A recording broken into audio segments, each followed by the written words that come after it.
Honduran electoral authorities on Tuesday agreed to opposition demands for a recount of returns from more than 5,000 polling places, representing almost 30% of all voting sites in last week's disputed presidential election. "We are going to review the ballots, and if there are discrepancies we will look at them to see what the problem is," said David Matamoros, chief of the country's electoral tribunal. The move was a significant concession to the opposition candidacy of Salvador Nasralla, a television personality who, according to official results, finished a close second in the balloting to incumbent President Juan Orlando Hernandez. Nasralla and his backers have alleged widespread fraud and charged that the election was being stolen by electoral officials beholden to Hernandez's National Party. Critics have taken to the streets to protest since the November 26 balloting. Opponents have also derided the electoral tribunal as a tool of the incumbent president, an allegation denied by Matamoros, the tribunal president and former federal deputy of the ruling National Party. Electoral authorities have yet to declare an official winner. The uncertainty and delays in presenting final results have created a political crisis that has engulfed the Central American country, one of the hemisphere's poorest and most violence-prone nations.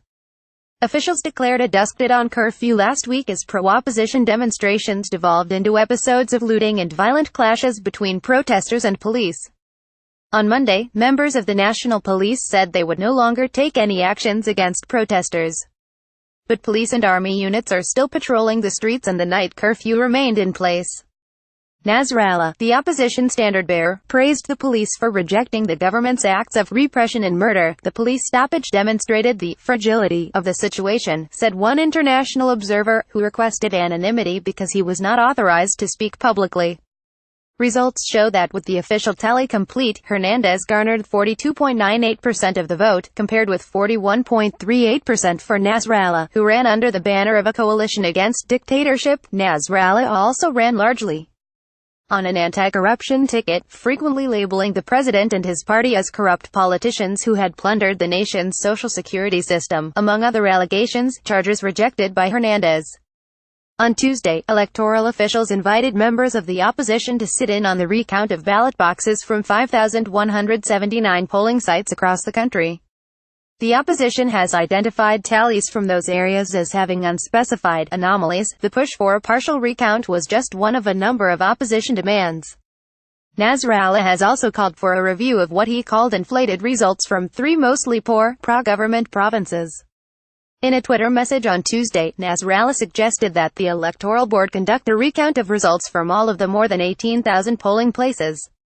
He also proposed holding a second-round runoff between himself and Hernandez. The partial recount will probably last several days, officials said.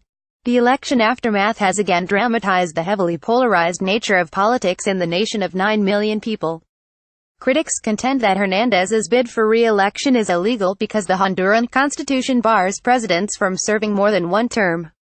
But a decision 2 years ago by Honduras Supreme Court, dominated by pro-ruling party judges, gave the president a legal opening to seek a second four-year term.